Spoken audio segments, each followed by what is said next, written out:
प्रिय छात्रों, आपका हमारे YouTube चैनल SVM सीधी में स्वागत है।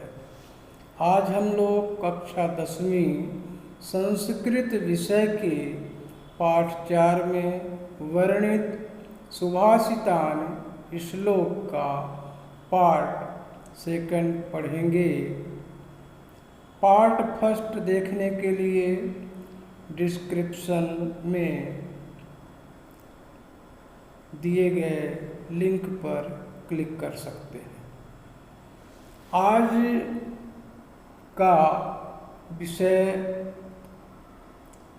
वाग्य भूषणम, वाणी रूपी आभूषण पढ़ना है। श्लोक है केयूराः न विभूषयन्ति पुरुषं हारान् चंद्रोज्ज्वला न स्नानं न विलेपनं न कुसुमं नालंकृता मूर्धजा वाणिकां समलंकरोति पुरुषं या संस्कृता धार्यते क्षीयन्ते खलु भूषणानि सततं वाग्यभूषणम। अन्वय इसी का दिया है पुरुषम केयूराः न चंद्रोज्ज्वलाः हाराः न स्नानं न विलेपनं न कुसुमं न अलंकृता मूर्धजा न विभूषयन्ति एका वाणी पुरुषं समलंकरोति या संस्कृता धार्यते भूषणानि खलु सततं क्षीयन्ते वाग्यभूषणम भूषणम अस्ति। विलेपनम का अर्थ बच्चों चंदन आदि सुगंधित पदार्थों का लेप करना। मूर्धजा, मूर्धजा होता है केश, हमारे बाल। समलंकरोति सुशोभित करती है, अलंकृत करती है।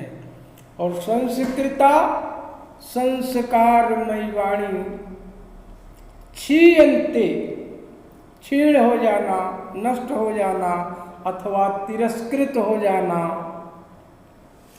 अब इनका भावार्थ आप लोग श्रवण करेंगे। केयूराः न विभूषयन्ति पुरुषं हारान् चंद्रोज्ज्वलाः। मनुष्य को न तो गहने अलंकृत करते हैं, गहना जानते हैं आभूषण जो माताएं बहनें पहनती हैं, पुरुष भी पहनते हैं। तो मनुष्य को न तो गहने अलंकृत करते हैं, न चंद्रमा की तरह चमकने वाला मुक्ता हार, हार गले में पहना जाता है। न स्नानम न चंदनम, न स्नान करने से मनुष्य सुशोभित होता है, न चंदन का लेप लगाने से सुशोभित होता है, और न ही केश को काला कर दिया जाए, बालों को काला कर दिया जाए, अथवा फूलों की माला पहना दिया जाए। इन सब से मनुष्य अलंकृत नहीं होता। अलंकृत किससे होता है बच्चों? संस्कारमयी वाणी से। संस्कारमयी वाणी ही सुशोभित करती है मनुष्य को, क्योंकि आभूषण आदि नष्ट हो जाते हैं, किंतु वाणी रूपी आभूषण हमेशा बना रहता है, नित्य निरंतर सुशोभित करता रहता है। इसलिए बच्चों हमें सदैव मीठी वाणी ही बोलना चाहिए और सत्यवाणी बोलना चाहिए। अगला श्लोक बच्चों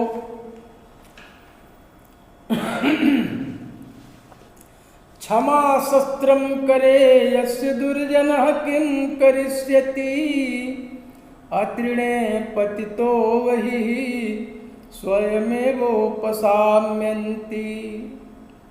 यस्य करे क्षमा शस्त्रम, क्षमा रूपी आभूषण। दुर्जनः किम करिष्यति, दुर्जन माने बुरे लोग, बुरे लोग भी कुछ नहीं कर सकते। यथा अतृणे पतितः, अतृणे जहाँ घास नहीं होती वही आग स्वयं एव उपसाम्यन्ति, जहाँ बच्चों आग गिरती है और यदि घास है तो आग अपने आप फैलती है, लेकिन जहाँ घास नहीं है वहाँ पर गिरी हुई आग अपने आप बुझ जाती है। अब भावार्थ इसका बच्चों, जिसके हाथ में क्षमा रूपी शस्त्र है, लोग दूसरों को क्षमा कर देते हैं, दुर्जन व्यक्ति उसका कुछ भी नहीं बिगाड़ सकता है। जिस प्रकार घास से रहित भूमि में गिरी हुई आग अपने आप शांत हो जाती है। अब मित्र स्वरूपम, मित्र कैसा होना चाहिए? मित्र ही हमारे जीवन में अत्यंत महत्वपूर्ण होता है। जिसके पास मित्र नहीं है उसको संसार का कोई सुख नहीं प्राप्त हो सकता है। इसलिए मित्र बनाना आवश्यक है और सोच विचार कर मित्र बनाना चाहिए, परख कर। तो मित्र की प्रशंसा है बच्चों, मित्रम प्रीति रसायनम नयनोरनंदनम चेतसः पात्रम यत सुख दुखयोः सह भवेन मित्रेण तद दुर्लभम। ये चान्ये सुहृदयः समृद्धि समये द्रव्याभिलाषाकुला स्ते सर्वत्र मिलन्ति तत्त्वनिष्ग्रावा तु तेषां विपत्। मित्रम प्रीति रसायनम, बच्चों मित्र जो है प्रेम रूपी रस का आयन होता है, आश्रय होता है। नयनयोः चेतसः, आँखों को और चित्त को आनंदित कर देता है।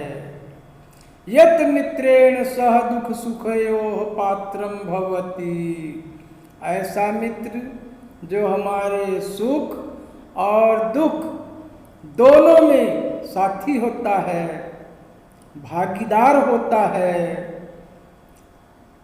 पात्रम भवति तद दुर्लभम, ऐसे मित्र दुर्लभ है बच्चों, बहुत कम मिलते हैं। ये चान्ये सुहृदय समृद्धि समय, और ऐसे मित्र जो हमारे सुख समृद्धि में द्रव्याभिलाषाकुला, हमसे धन आदि की इच्छा करते हैं, ते सर्वत्र मिलन्ति, ऐसे मित्र सभी जगह सुलभ है, सरलता से मिल जाते हैं। तेषां विपत्तु तत्व निकषग्रावा इव भवति, उनके लिए संकट तो तत्व रूपी कसौटी के पत्थर के समान होता है। अब इसका भावार्थ है बच्चों, मित्र प्रेम रूपी रस का आश्रय होता है। मित्र आँखों और चित्त को अर्थात मन को आनंदित करने वाला होता है। जो मित्र सुख दुख का साथी होता है वह दुर्लभ है, दुर्लभ माने बड़े कठिनाई से मिलते हैं। और जो दूसरे मित्र की खुशहाली के समय धन प्राप्ति की इच्छा करने वाले होते हैं, वे मित्र सर्वत्र मिल जाते हैं। उनके लिए संकट तत्व रूपी कसौटी के पत्थर के समान होता है।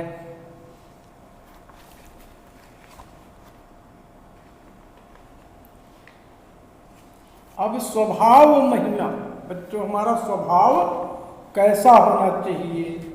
स्वभाव ही सभी जगह पूजनीय होता है। अगर हमारा स्वभाव उत्तम नहीं है तो हमारी कहीं पैठ नहीं होगी। सर्वस्य ही परीक्षन्ते स्वभावाहनेतरे गुणाः अतीत्य ही गुणान् सर्वान् स्वभावो मूर्धनि वर्तते। सर्वस्य स्वभावा ही परीक्षन्ते, सभी जगह हमारे स्वभाव की परीक्षा होती है। इतरे गुणाः न, दूसरे गुणों की प्रशंसा या दूसरे गुणों को पूछने वाला कहीं नहीं होता है। सर्वान गुणान अतीत्य, सभी गुणों में हमारा स्वभाव ही पूजनीय होता है। स्वभाव मूर्धिनि वर्तते, मूर्धिन माने मस्तक, सर्वोच्च शिखर पर। स्वभाव रूपी गुण ही सर्वोच्च शिखर पर होता है। तो सभी के स्वभाव की परीक्षा की जाती है, दूसरे गुणों की परीक्षा नहीं की जाती है, क्योंकि सभी गुणों में हमारा स्वभाव ही श्रेष्ठ होता है। सभी गुणों को छोड़कर स्वभाव ही मस्तक पर अर्थात सर्वोच्च शिखर पर विराजमान होता है। अब आगे बच्चों, अल्पज्ञ स्वभावा, अल्पज्ञ, अल्प माने थोड़ा, अज्ञ जानी, जो थोड़ा कुछ जानता है उसके स्वभाव की चर्चा अगले श्लोक में की जा रही है। यदा किंचिदज्ञोऽहं गजैव मदान्धः समभवम् तदा सर्वज्ञोऽस्मीत्यभवदलिप्तं मम मनः। यदा किंचित किंचित बुधजन सकाशादगवतं तदा मूर्खोऽस्मीति ज्वर इव मदो मे व्यपोगतः। यदा हम किंचिदज्ञ, किंचिदज्ञ माने थोड़ा जानने वाला, तदा तब, गज इव मदान्धः, गज माने हाथी, मदान्ध मद धन अंध, मद में अंधा यानी घमंड में चूर। सर्वज्ञ अस्मीति मम मन अवलिप्तम, अवलिप्तम माने अभिमानी हो जाना, घमंडी हो जाना। यदा किंचित किंचित, जब मैं थोड़ा थोड़ा कुछ कुछ बुध जन सकाशात, विद्वानों की संगत किया, संतों की संगत किया, तदा मूर्खः अस्मि इति में मदः ज्वर इव व्यपगतः। अवगतम जाना, जब मैं सज्जनों की संगत किया, मुझे कुछ ज्ञान हुआ, तब पता चला। तो व्यपगतः, तो मेरे जो अज्ञान थे, मेरा जो अहंकार था, वह दूर हो गया। अब भावार्थ देखें बच्चे, जब मैं थोड़ा जानने वाला था तो उस समय घमंड से चूर हो गया, अर्थात घमंडी हो गया। और मैं सब कुछ जानने वाला जब हुआ, तब यह जानकर मन अभिमानी हो गया। परंतु जब मैंने विद्वानों की संगत किया, सज्जनों की संगति किया, कुछ जाना, उस समय यह समझकर कि मैं मूर्ख हूं, तब मेरा जो अभिमान था, अहंकार, घमंड, वह चढ़े हुए बुखार के समान दूर हो गया। जिस प्रकार से हमको बुखार आ जाता है और हम औषधि का सेवन करते हैं तो बुखार शनैः शनैः धीरे धीरे समाप्त हो जाती है। ठीक उसी प्रकार यदि हम सज्जनों की संगति कर लें तो हमारे अंदर जो कुछ अज्ञानता है वह भी बुखार की तरह नष्ट हो जाता है। अब आप लोगों को कुछ प्रश्न हैं, इसमें स्वयं करने पड़ेंगे। यदि कोई समस्या आए तो कमेंट बॉक्स में हमें बताएं। साथ ही ऐसे शैक्षणिक वीडियो प्राप्त करने हमारे चैनल को सब्सक्राइब करें। धन्यवाद।